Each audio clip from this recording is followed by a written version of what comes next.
Hey there, welcome back to Work-Life Harmony. Be honest with me. Do you struggle to ask for help? If so, you absolutely need to pay attention to today's episode with the amazing guest, Teresa Rand. My name is Megan Sumrell. I'm a time management expert for women, and I'm on a mission to bring work-life harmony into homes all over the world through all things time management, organization, and productivity. And guys, a secret weapon when it comes to productivity is recognizing that we do not need to be and cannot be responsible for everything. And that means that sometimes we're going to need to ask for help and we need to get comfortable doing so. And that's what my guest is really here to talk to you all about today.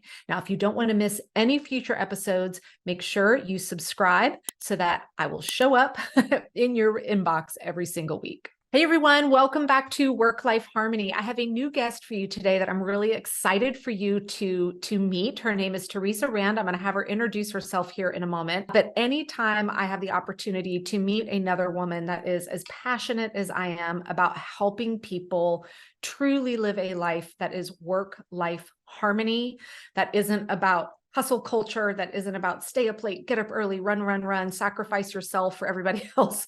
I know that she is my people. So welcome to the show, Teresa. I'd love for you to introduce yourself and tell everybody about you. Thank you so much, Megan. I am thrilled to be here. I am coming from Daytona Beach, where it's not so sunny today. It's a little rainy and dreary, but no complaints because we still don't need a coat. So that's awesome. That's why we live here. But I spent 30 years in corporate America and then left and started my own gig 5 years ago, which involves some consulting. I use a lot of personality assessments to go into companies and help them communicate better.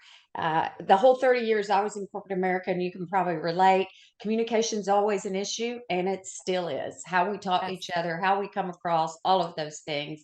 And then I also run a women's community, which is what we have in common, among other things, that's called the Boss Lady Community. I have a podcast, it's a membership. We do virtual, we do a big corporate retreat every year in September. So lots of fun things going on. Awesome. Awesome. And little sidebar before we talking here, work-life harmony, I geek out on all those personality assessments. And I know you Oh, are an good. expert in the Yeah. DISC model, right? Yep. Yep. Yeah. That's one So I that I would say for use. those of you that, if you're in a work environment and your team has never gone through an assessment like that, I cannot recommend it enough. Definitely keep your ear out for things related to that because it can really completely transform teams and how they work together for sure. Well said. I could not have said it better, Megan. I am passionate about, I used them throughout my career in hiring people and developing teams, developing young leaders, and they're incredibly powerful. A So thank hundred you for that. percent. So what would you say, thinking back through, your corporate career and maybe even some today, what were some of your biggest challenges as you were juggling, building, this very impressive career along with all the rest of your life and how you were able to juggle all of that together without completely burning out? Yeah, there were times I burn out. Full transparency. I think we all do. We have those Right. moments in time. But just a little background, I raised three children that are fully grown now. I have grandchildren. And I became a single mom shortly after I went to work. 2 years, I stayed home for 10 years, then went to work, became a single mom, went back to college to finish up my degree all at the same time. And Wow. the biggest So you didn't have lesson, a lot to try and plan and stay on top of, not at not at all. all. Not at all. And the biggest lesson I learned during that time was that it's okay to ask for help. That's so important. Why do you think women in particular really struggle with that? I think we struggle with that because we are taught, and this is my opinion, we are socialized to believe that we're supposed to have it all together and that we're the one that is responsible for everybody else's happiness. We're responsible for feeding them, getting them baths, getting them to bed. That is our job. And that's just not true. Now, I didn't tell you I was going to ask you this, so I'm kind of throwing a That's curveball at okay. you. What are your thoughts on the saying, you can have it all, just not at the same time? I don't know if you've heard that. That's the I latest thing I'm have seeing now is, oh, heard you can have it all, just not at the same time. I have heard that. And I love that you call it work life harmony. I've often called it work-life integration. Yes, another great one. And that's even more important now, or more, hopefully it's better now, because so many of us are working remote, and that's an option where it wasn't before. So I think this change in post-COVID working environment, although it hurt women going through COVID, I think it can help us long term if we stick to our guns that we can do our job from home or remote. Doesn't have to be 9 to 5. But I always tell women that, and I actually do a keynote talk on this, called Superwoman is a myth. So glad you said that. She does not exist in real life.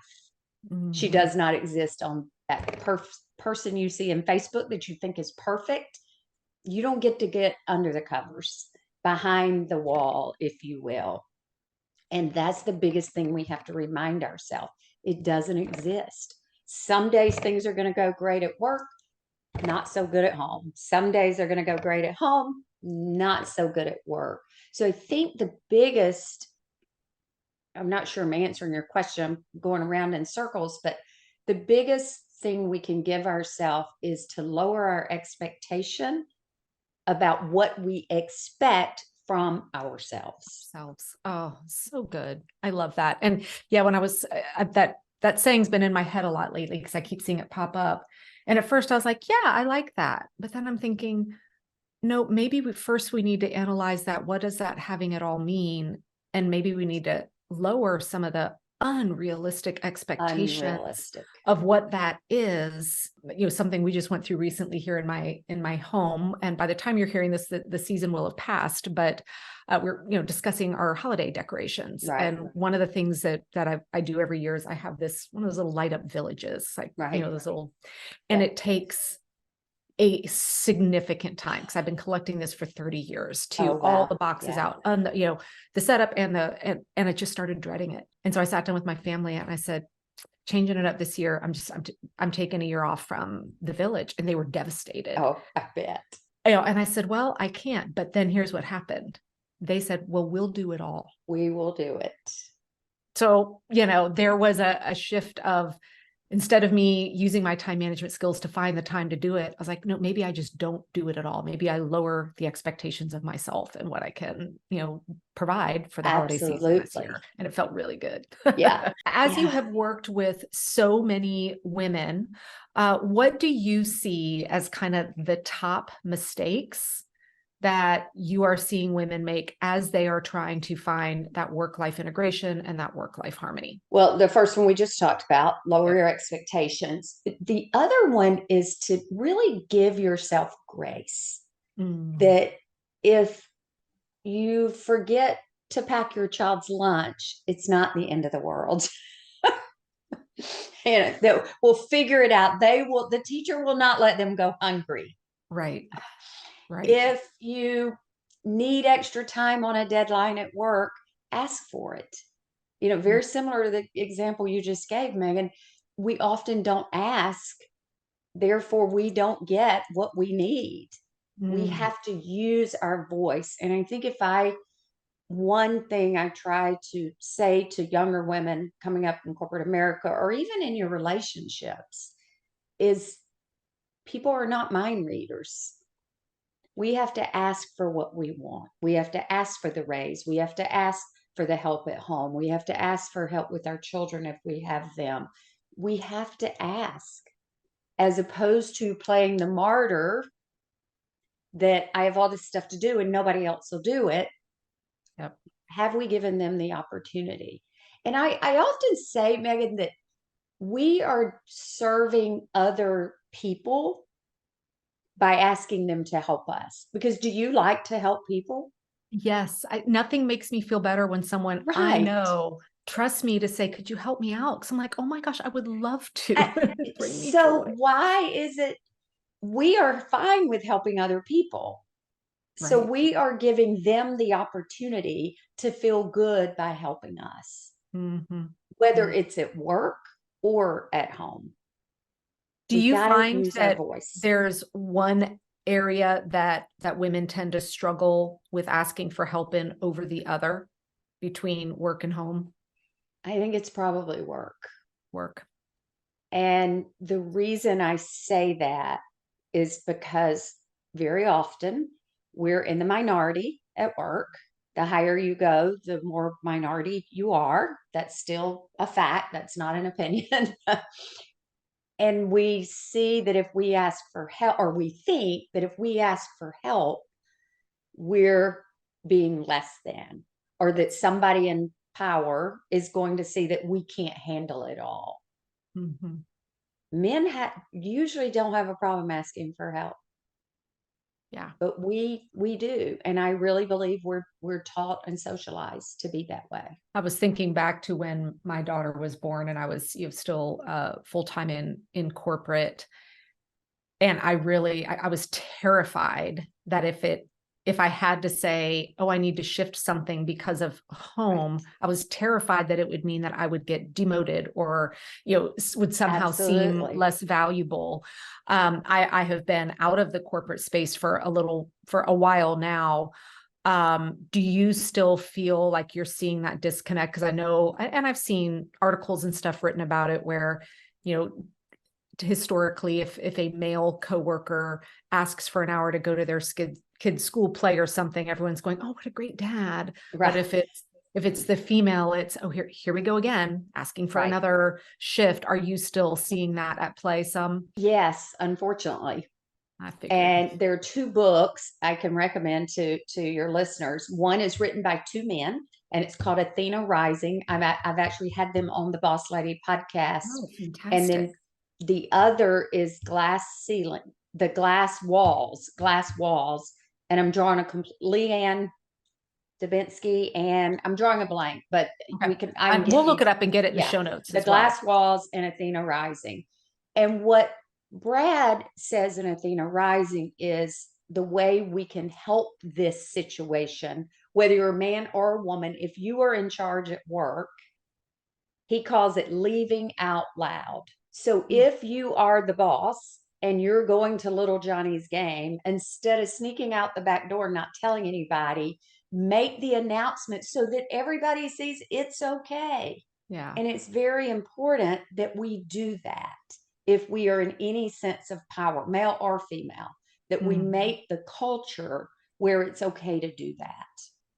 We're Yeah, and I think not in. so much work. I mean, there still are jobs out there that, if you're on call, you're on call. Like, this is Right. your turn to be here, right? Right. But the vast majority of us aren't working in environments like that. And with technology as what it is today, it creates, I feel, so much more flexibility So to much more. accommodate that.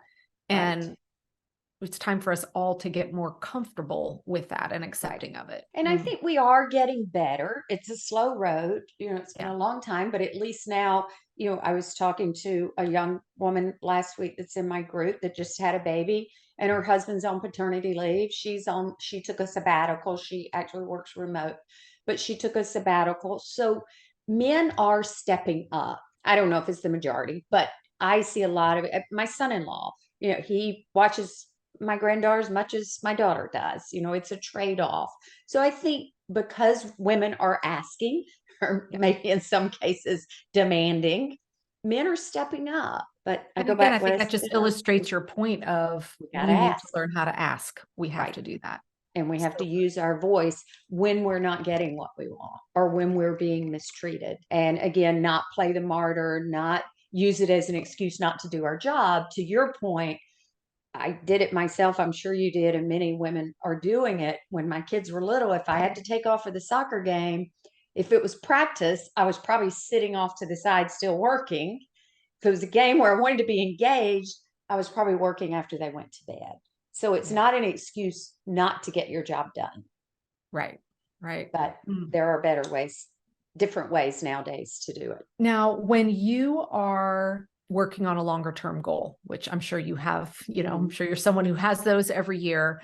And, let's say you're working on a goal that's going to take several months, maybe even an entire year to work through, and you've got your plan in place, but then life happens, right? The curveball that something's out there, something's going to happen to derail us from our plans sometimes. What do you do or do you have any systems that you put in place or any tools that you use when that happens to help get you back on track? Because I think this is an area where I see a lot of times women in particular are ones that when we get veered off course, it can be very hard for us to adjust and kind of get back on track. We end up kind of going in a polar opposite direction. Right. Megan, I teach a goal setting class every year. I've done it for the past 4 years now. And one of the things I stress to it's women that take the course is your goals may change during the year based on what happens. And I'll give an example. One of my goals last year was to write a book, and I got halfway through. It doesn't matter what happened, but I just saw that it wasn't going to happen. So I had an honest conversation with my book coach. We took the rest of this year off, and we're going to regroup in January. So I tell you that story for two reasons. Number one, life is full of change, and things are going to happen. So we may need to regroup with something that we said we were going to do this year and realize it's not going to happen, but that doesn't mean it may not happen forever. We just have to rethink what our goal is. The second piece of that is that because I have a book coach, and if I didn't, it could be a friend, it could be a peer, whatever. I've got somebody that's checking in with me in January to say, okay, you took the last quarter of the year off, but now's the time. Accountability is huge. We have to have, I call it our personal board of directors. They have to be the right people, and they change throughout life. But we have to have other people that we share. We write our goals down, which most people don't do, by the way. And statistically, I can't remember exactly, but it's like 60% of people are more likely to achieve their goals if they write them down. That number jumps to 80% if they tell somebody. Say it out loud. Say it out loud. And what I love with that example that you shared is, again, it's an illustration of, okay, so the plan wasn't going, as you originally thought, right? But it wasn't just tossed to the wayside, never to be completed or thought about or evaluated what to do next. And so thank you for sharing that, because I think that our listeners will get a lot of value in hearing, it got a pause button, but hey, if the goal is still there, regrouping on what that new plan is going to look like. Because we have no idea what's going to happen in a 12-month period.